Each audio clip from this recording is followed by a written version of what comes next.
సైన్యాధిపతి అని మనం చూస్తూ ఉన్నాం. కొన్నేళ్ళు ఎవరైనా రోమా సైన్యాధిపతి అంటే రోమా దేశము అన్య దేశం ప్రియమైన వాళ్ళు. ఒక అన్య దేశానికి ఆయన ఏమై ఉన్నాడు? సైన్యాధిపతిగా ఉన్నాడు అనే విషయానికి మనం చూస్తున్నాం. అతడు తన పటాలముతో కైసరులో ఉన్నాడు అనే విషయానికి మనం చూస్తున్నాం. ఎందుకంటే సైన్యాధిపతి ఎప్పుడు ఒక చోట ఉండరు.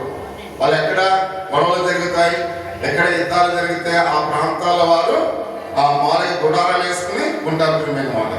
కాబట్టి ఇతను కూడా అటువంటి ప్రాంతంలో ఈ కైసరులో ఉన్నట్టుగా మనం చూస్తున్నాం. ఇక్కడ యూదులు చాలా మంది అక్కడ జీవించే వారిని మనం చూస్తూ ఉన్నాం. అక్కడ ఎవరు ఉన్నారంటే ఎక్కువ ప్రజలు యూదులు ఉంటారు. ఇతను ఎవరు? రోమియుడు, రోమా సైన్యాధిపతి. ఇతడు అన్యుడు. అంటే అన్యుడు ఎక్కడున్నాడు? యూదులు ఎక్కడైతే నివసిస్తారో అక్కడ ఉన్నట్టుగా మనం చూస్తూ ఉన్నాం. ఇప్పుడు మేనగరంలో ఒక మామూలుగా సావిత్రమ్మ అని ఒక ఆవిడ ఉంది, గౌడస్ అన్నమాట. ఆవిడ వాళ్ళ ఇంటి పక్క వాళ్ళందరూ కూడా ముస్లిమ్స్.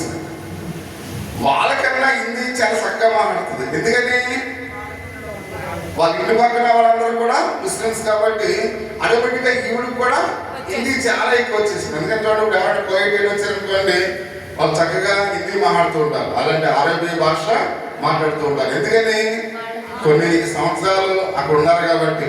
మన గుడిపోలతో ఆనందరావు మాట్లాడుతున్నాడు, చాలా చక్కగా మాట్లాడుతున్నాడు. నాకు చాలా సంతోషం. ఎందుకంటే కొద్దిగా అంటే వాళ్ళ యొక్క భాష వచ్చు కాబట్టి మాట్లాడుతున్నాడు. అలాగే ఈ కైసరు ప్రాంతంలో కొన్నేళ్ళు ఉండడం కనుక, కొన్నేళ్ళు చుట్టూ ఉన్న వాళ్ళందరూ కూడా యూదులు కనుక, ఇతను యోగాధ్యక్షుడు భాష మాట్లాడడం కాదు, దాని గురించి మాట్లాడుతున్నది. కానీ వాళ్ళు ఎవరినైతే ఆరాధిస్తూ ఉన్నారో ఆ దేవుడిని ఆరాధించాలనే కోరిక కొన్నేళ్ళకి పట్టుకొని ప్రియమైన వాళ్ళు. అంటే అప్పుడు యూదులు ఎవరిని ఆరాధించేవారు? ఎవరిని? యెహోవాను అక్కడ వాళ్ళందరూ కూడా ఆరాధించేవారు. ప్రభువైన యేసుక్రీస్తు వారిని వాళ్ళు ఆరాధించేవారు. ఇప్పుడు వీళ్ళు కూడా ఎవరిని ఆరాధించడానికి ఇష్టపడుతున్న కొన్నేళ్ళు ఆ యెహోవాను ఆరాధించాలనే ఒక కోరిక తనలో ఉంది అనే విషయానికి మనం చూస్తూ ఉన్నాం. ఎందుకంటే కొన్నేళ్ళ యొక్క జీవితంలో బాల్యము నుండి కూడా అతడు ఇతర దేవతలను విగ్రహారాధకుడిగా ఉండే జీవించాడు ప్రియమైన వాళ్ళ. బాల్యము నుండి అంటే కొన్నేళ్ళ యొక్క బాల్యము నుండి కూడా అతను ఎలా ఉన్నాడు? విగ్రహారాధకుడిగా ఉన్నాడు. వాళ్ళకి అనేకమైన దేవుళ్ళు దేవతలు వాళ్ళు ఆరాధించేవారు. కానీ యూదులు ఒకే ఒక దేవుడిని ఆరాధించేవారు. అంటే వీళ్ళు బాల్యము నుండి అనేకమైన దేవుళ్ళని దేవతల్ని ఆరాధించే ఆలోచన అటువంటి బాల్యము నుండి అతడు ఎరిగిన వాడైనట్టుగా మనం చూస్తూ ఉన్నాం. కానీ ఎప్పుడైతే ఈ యొక్క కైసర్ ప్రాంతంలోనికి వచ్చి ఉన్నాడో సహోదరి సహోదరుడా, ఈ కైసర్లో ఉన్నవారు యూదులందరూ కూడా ఒకే ఒక దేవుడిని వాళ్ళు ఆరాధించేవారు అనే విషయాన్ని ప్రతి ఒక్కరూ కూడా జ్ఞాపకం చేసుకోవాల్సినట్లుగా మనం చూస్తూ ఉన్నాం. అయితే దేవుడి యొక్క కటాక్షము అతని మీద ఉంది అనే విషయానికి మనం చూస్తూ ఉన్నాం. అంటే ఆ ఒక్కడైన కొన్నేళ్ళని దేవుడు ఎంతో కటాక్షించాడు. అంటే ఇతడు చిన్న వయసులో నుంచి విగ్రహార్థకుడిగా ఉన్నాడు. ఇలాంటి వాడు నన్ను నమ్ముకుంటే ఈ ప్రాంతం అంతా కూడా ఇంకెంతో బాగుపడుతూ ఉంది. కాబట్టి దేవుని యొక్క కటాక్షం ఎవరి మీదకి వెళ్ళిందంట? కొన్నేళ్ళ మీదకి వెళ్ళింది. కాబట్టి కొన్నేళ్ళని ఏదో విధంగా దేవుని విశ్వాసంలోనికి నడిపించాలి అనే ఒక ఆలోచన ప్రభు కలిగి అతనిలో విశ్వాసాన్ని కలుగు చేస్తున్నట్టుగా మనం చూస్తూ ఉన్నాం. అతడు బాల్యం నుండి వెంబడించిన ఈ యొక్క అన్య మతాన్ని విడిచి, కాబట్టి ఇక్కడ ఇప్పుడు దేవుని యొక్క విశ్వాసంలోనికి మార్చుకోవాలని దేవుడు ఒక ఆలోచన కలిగి ఉన్నట్టుగా మనం చూస్తూ ఉన్నాం. చూడండి, అందుకనే అపోస్తులైన పౌలు దేవునిలోనికి రాకముందు ఎలా ఉన్నాడు? సౌలుగా ఉన్నాడు. సౌలుగా ఉండి ఎంతో నిష్ట కలిగిన వాడై ఉన్నాడు. కాబట్టి ఆ యొక్క మతము ఎంతో అతనిలో ఆలోచన ఎంతో ఉన్నదిగా అతను ఉన్నాడు. అప్పుడు దేవుడు ఏమనుకున్నాడు? ఇతడు యోధా ధర్మశాస్త్రంలో ఇంత ప్రావీణ్యత కలిగి దాని మీద ఇంత పట్టున్న ఇతన్ని ఒకవేళ నన్ను నమ్ముకున్నట్లుగా చేసినట్లయితే నా కొరకు ఇంకా ఎక్కువగా ఇతడు వాడబడతాడు అనే ఒక ఆలోచనతో సౌలుని పౌలుగా ప్రభు మార్చాడు. అలాగే కొన్నేళ్ళ యొక్క జీవితంలో కూడా దేవుడు ఒక అద్భుతమైన కార్యాన్ని అక్కడ చేసి ఉన్నట్లుగా పరిశుద్ధ గ్రంథంలో అయితే మనం చూస్తూ ఉన్నాం. ఒకనాడు దేవుడు కొన్నేళ్ళు ఇంపే పట్టణంలో ఉన్నాం. ఈ యొక్క సీమోను అంటే పేతురుకున్న ఈ యొక్క వ్యక్తి గురించి అక్కడ తెలిసిన విషయాలు ఇక్కడ మాట్లాడుతున్నట్టుగా మనం చూస్తూ ఉన్నాం. కొన్నేళ్ళు కైసరు నుండి ఇంపే పట్టణంలో ఆ పేతురుకు ఒక వర్తమానాన్ని పంపించాడు ప్రియమైన వారు. అంటే పేతురు ద్వారా సువార్త వినాలని కొన్నేళ్ళు ఆశ కలిగి ఉన్నట్లుగా మనం చూస్తూ ఉన్నాం. అంటే పేతురు గారు ఇక సువార్త తన జీవితంలో ప్రభావితం చేస్తుంది, తన జీవితాన్ని మారుస్తుంది అనే ఒక ఆలోచన దేవుడు కొన్నేళ్ళ యొక్క జీవితంలో ఎప్పుడైతే కలిగించాడో, ఇప్పుడు కొన్నేళ్ళు ఏం చేశాడు, ఇంపే పట్టణంలో ఉన్న పేతురు గారి వర్తమానాన్ని పంపించాడు. తన యొక్క ఇద్దరు యొక్క సేవకుల ద్వారా పంపించినట్లుగా పరిశుద్ధ గ్రంథంలో అయితే మనం చూస్తూ ఉన్నాం. కాబట్టి పేతురు ద్వారా దేవుని యొక్క సువార్తను ఎవరికి ప్రకటించాలని ఇష్టపడుతూ ఉన్నాడు, కొన్నేళ్లకు ప్రకటించాలని ఇష్టపడుతూ ఉన్నట్లుగా మనం చూస్తూ ఉన్నాం. కాబట్టి అతడు వినగోరుతున్నట్లుగా దేవుడు తన మనస్సును మార్చినట్లుగా మనం చూస్తూ ఉన్నాం. కాబట్టి నేను ముందుగా చెప్పినట్టుగా ఈ పని ఇష్టపడిన పేతురు కంటే ప్రియమైన వాళ్ళ పేతురు అప్పటికే అతడు ఎలా ఉన్నాడు, జాతి అహంకారాన్ని కలిగిన వాడు అన్నాడు.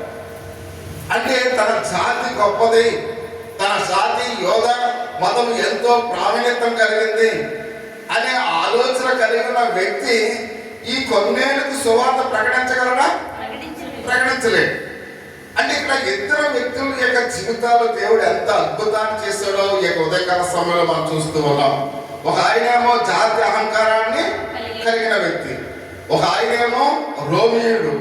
కాబట్టి ఇప్పుడు ఇద్దరు యొక్క వ్యక్తుల్లో దేవుడు ఏం చేస్తున్నాడో ఆశ్చర్యమైన కార్యాలు చేస్తూ ఉన్నట్లుగా పరిశుద్ధ గ్రంథంలో అయితే మనం చూస్తూ ఉన్నాం.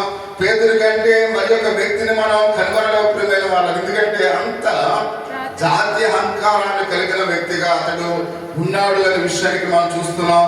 పేతురు కనుగొని కొన్నేళ్ళ యొక్క జీవితంలో దేవుడు ఏ విధమైన కార్యాన్ని చేశాడని మనం చూస్తున్నాం. అంటే చెప్పిన సమయంలో దేవుడు కూడా ఇక్కడ పేతురుని ఏం చేశాడు, సిద్ధపరచాడు వాడు. అంటే పేతురుని సిద్ధపరచడం సాధారణమైన విషయము కాదు. ఇదివరకు చూడండి, దేవుని మాట అంటే చాలా మంది చాలా అసహ్యంగా వినేవారు, చూసేవారు. దేవుని కార్యాలు చేసేవారిని కూడా చాలా మంది ఎలా చూసేవారు, పురుగులుగా చూసేవారు. కానీ దేవుడు ఎంత మార్పు చేసేటువంటి ప్రజల్లో. కాబట్టి వరకైతే ఈ రెండు క్యాస్ట్ల వాళ్ళే పాస్టర్లుగా ఉండేవారు. కానీ ఇప్పుడు అన్ని కులాల్లో కూడా దైవజనులు ఉన్నారు. అంటే దేవుడు ఎవరైతే తన నోటుతో దూషించారో ఆ కుటుంబాల్లో కూడా దేవుని యొక్క సేవకులు ఏం చేశాడు, ఏర్పరచుకున్నాడు. అంటే దేవుడు ఏ తనానికి, ఏ మతాగ్రమానికి, ఏ కులానికి వారిని దేవుడు ఏం చేశాడు, సిద్ధపరుస్తూ ఉన్నాడు. అంటే దేవుడు ప్రతి వారి యొక్క హృదయాన్ని తెరిచి వాళ్ళు ఏం చేస్తున్నాడు, సిద్ధపరుస్తూ ఉన్నాడు. కాబట్టి అద్భుతంగా వాళ్ళు ఆ యొక్క మనం చూసినట్లయితే ఈ 1-2 ఉన్న సంఘాలలో మనం చూస్తే ఇలాగే ఉంటుంది, పండుగ వస్తే ఖాళీ అయిపోతుంది. కానీ మనం చూడండి, ఆ సంఘస్థులను చూడండి, అంటే మామూలుగా వేరే కులాల్లో ఉన్న సంఘ కాపుల్లో ఉన్న ఆ కులాలకు సంబంధించిన వారు ఈ రోజు ఎలా ఉంటాయి, ప్రతి సంఘం కూడా ఫుల్గా ఉంటుంది. ఎందుకంటే వాళ్ళు చిన్ననాటి నుండే వాళ్ళు నమ్ముకున్న ఆ భక్తిలో ఎంతో ప్రావీణ్యత ఉందని వాళ్ళు గ్రహించారు. అందుకనే వాళ్ళకు ఒక మతనిష్ట ఉంటుంది. ఈ రోజు ఎక్కడికి వెళ్ళకూడదు, దేవుని సన్నిధానాన్ని విడిచిపెట్టకూడదని ఒక ఆలోచన వాళ్ళు కలిగి ఉంటారు. అందుకనే తెల్లవారుజామున 4 గంటలు లేచిపోయే వాళ్ళు తలస్నానాలు చేస్తారు. వాళ్ళకి సరిగట్ట ఏమి కూడా ఉండదు. ఒక నిష్ట, ఒక ఆలోచన, ఒక భక్తి వాళ్ళు కలిగి ఉంటారు. మన వాళ్ళు చూడండి, నిన్న మామూలుగా పండుగ ఈరోజు చైసరికాలుగా ఉన్నాయి. అంటే మనం ఎవరిని నమ్ముతున్నామో అనే ఒక విషయాన్ని గమనించాలి.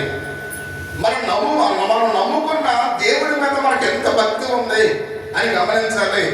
కాబట్టి మన పిల్లలు మనము ఎలా దేవుని యొక్క సన్నిధానంలో ఉన్నామో అని గమనించాలి ప్రియమైన వాళ్ళు.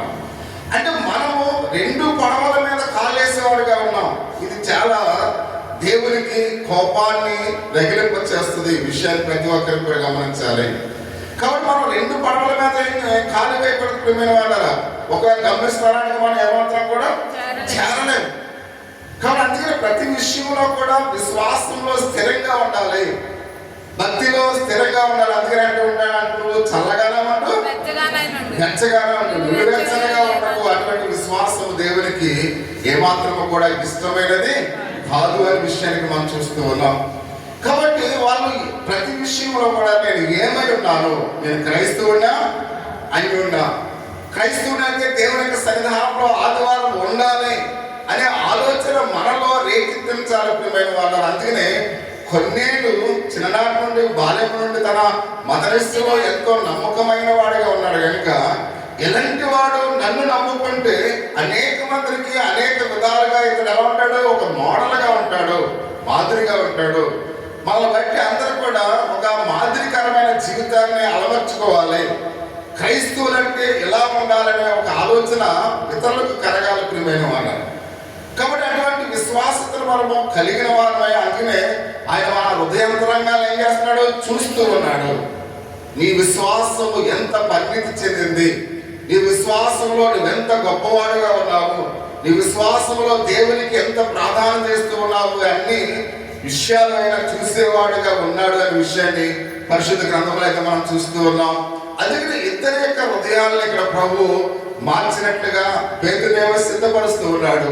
కాబట్టి ఆ యొక్క కొన్నేళ్ళ యొక్క జీవితంలో దాని యొక్క అతనిలో ఉన్న విశ్వాసాన్ని ఏం చేస్తున్నాడు, పెంపొందిస్తూ ఉన్నట్లుగా పరిశుద్ధ గ్రంథంలో అయితే మనం చూస్తూ ఉన్నాం.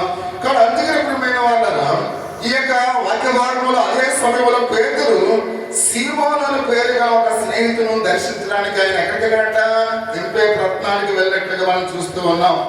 ఈ సీమోను ఎవరో శరమకారుడు అని మనం చూస్తూ ఉన్నాం. అంటే పేతురుకు ఒక స్నేహితుడు ఉన్నాడు, ఆ స్నేహితుని దర్శించడానికి ఎవరు లేదు, సీమోను అనే మామూలుగా పేతురు గారికి సీమోను అనే ఒక స్నేహితుడు ఉన్నాడు. ఆ స్నేహితుడు ఎక్కడ ఉన్నాడు, ఇంపే పట్టణంలో ఉన్నాడు. కాబట్టి ఇప్పుడు పేతురు ఎవరు దర్శించడానికి వెళ్తున్నాడు, తన స్నేహితుడిని దర్శించడానికి వెళ్తూ ఉన్నాడు. అతను ఏం పని చేసేవాడంట, చర్మకారుడు. అంటే అర్థం ఏంటి, చెప్పులు కుట్టేవాడు. అంటే పూర్వ దినాల్లో చర్మకారులు కూడా ఎంతో విలువైన వారుగా పాత నిబంధనలో ఉండేవారు. అందుకనే పేతురు అందరినీ కూడా ఎలా చూసేవాడు, జాతి అహంకారంతో చూసేవాడు. ఈ జాతి అహంకారంతో చూసిన ఈ పేతురుకి ఎవరి స్నేహితుడు, చర్మకారుడు స్నేహితుడు. అంటే చర్మకారుడు కూడా ఆ దినాల్లో చాలా ఉన్నతమైన స్థితిలో ఉండేవారు అనే విషయానికి మనం చూస్తూ ఉన్నాం. అంటే ఇక్కడ యూదులతో సాటి సహవాసం చేసేవాడిగా, అంటే యూదులు అంటే పూర్వ దినాల్లో ఇప్పుడు మనం చూస్తున్నాం బ్రాహ్మణ్స్ అంటే మన భారతదేశంలో ఎంత విలువైన వారో ఆ దినాల్లో యూదులు అలాంటి వారు. అంటే యూదుల్లో ఎవరున్నారు, యూదులు ఎవరున్నారు, శరమకారులు కూడా ఉన్నారు. అంటే ఆ దినాల్లో వీళ్ళంతా గొప్ప వాళ్ళని పరిశుద్ధ గ్రంథం తెలియపరుస్తుంది ప్రియమైన వాళ్ళని. అంటే ఇప్పుడు ఆ మామూలుగా అక్కడ మనకున్న భారతదేశంలో ఉన్న వీరికి అంటే వాళ్ళ ఆ దినాన్ని అంతా స్థితిలో ఉండేవారు ఎవరు, శర్మకారులు అనే విషయానికి మనం చూస్తూ ఉన్నాం. అంటే ఇక్కడ ఇతడు ఎవరి స్నేహితుడిగా ఉన్నాడంట, పేతురు గారి స్నేహితుడిగా ఉన్నాడు. పేతురు దేవుని యొక్క సువార్త ఆ యొక్క శర్మకారుడికి బోధించడానికి వాళ్ళ యొక్క గృహాన్ని దర్శించడానికి స్నేహితుడు కాబట్టి వెళ్ళినట్లుగా మనం చూస్తూ ఉన్నాం. మధ్యాహ్నం భోజనానికి ముందు పేతురు గారు ఏం చేసేవాడంట, ప్రార్థన చేసేవాడంట. భోజనానికి ముందు ఆయన ఏం చేసేవాడు, ప్రార్థన చేసేవాడు. మనం చేస్తున్నావా అమ్మా, భోజనానికి ముందు ప్రార్థన అంతా మనం చేస్తాం. నిజంగా హ్యాండ్ రైజ్ చేయండి, వెరీ గుడ్. ఎందుకంటే ఆ భోజనం మనం భోజనం చేస్తున్నాం అంటే నేను దేవుని కృప ప్రియ సహోదరి సహోదరుడు. కాబట్టి అందుకనే ఈయన మధ్యాహ్నం భోజనానికి ముందు ఆయన ప్రార్థన చేయడానికి ఇక్కడ మనం చూస్తున్న తన స్నేహితుడు ఏంట ఎక్కడెక్కడంట మిద్ది మీద ఎక్కి ప్రార్థన చేస్తాడంట. ఆ దినాల్లో మిద్దిలు ఉండే, మిద్దిలు ఎవరికైనా తెలుసా అమ్మా, పెద్ద పెద్ద మిద్దిలు ఉండే. ఎవరో మన విమలమ్మ గారు అంతా కూడా పెద్ద మిద్దిలు. తర్వాత ఎవరో లేకులు మామూలుగా సత్యం గారికి కూడా పెద్ద మిద్దిళ్ళు. కాబట్టి మామూలుగా ఆ మిద్దిళ్ళు అంటే పైన మిద్ది ఉండేది అనమాట. దాని మామూలుగా ధాన్యం లేకపోతే ఏమైనా తెచ్చి దాని మీద పెట్టుకునేవాళ్ళు. మనకు వరదలు వస్తాయి కాబట్టి అక్కడ పెట్టుకునేవాళ్ళు. కాబట్టి అక్కడ ఎందుకు చెప్తారంటే అటువంటి మిద్ది మీద అప్పుడు ఎవరున్నారు, పేతురు గారికి ప్రార్థన చేస్తూ ఉన్నాడు. కాబట్టి ఆ పేతురు గారు ప్రార్థన చేస్తున్నప్పుడు కాబట్టి దేవుని యొక్క దర్శనం అక్కడ చూచి ఉన్నట్లుగా పరిశుద్ధ గ్రంథంలో అయితే మనం చూస్తూ ఉన్నాం. కాబట్టి మధ్యాహ్న కాల సమయంలో తన యొక్క స్నేహితులతో ఆ ఇంటి మీదకి ఆయన మిద్దెక్కి ఆయన ఏం చేస్తున్నాడంట, ప్రార్థన చేస్తూ ఉండగా అతను ఒక దర్శనాన్ని చూశాడు. ఆ దర్శనంలో మనం చూసినట్టు ప్రియమైన వాళ్ళ ఆకాశము తెరవబడి 4 చెంగులు బట్టి ఇవ్వబడిన పెద్ద దుప్పటిలో ఒక విధమైన పాత్ర భూమి మీదకి దిగవచ్చుట చూచి ఉన్నట్టుగా మనం చూస్తూ ఉన్నాం. అంటే ప్రియ సహోదరి సహోదరా, కాబట్టి అక్కడ ఒక దృశ్యాన్ని, ఒక మార్గ సాదృశ్యాన్ని అక్కడ పేతురు గారు చూసినట్లుగా మనం చూస్తూ ఉన్నాం. ఆ దృశ్యం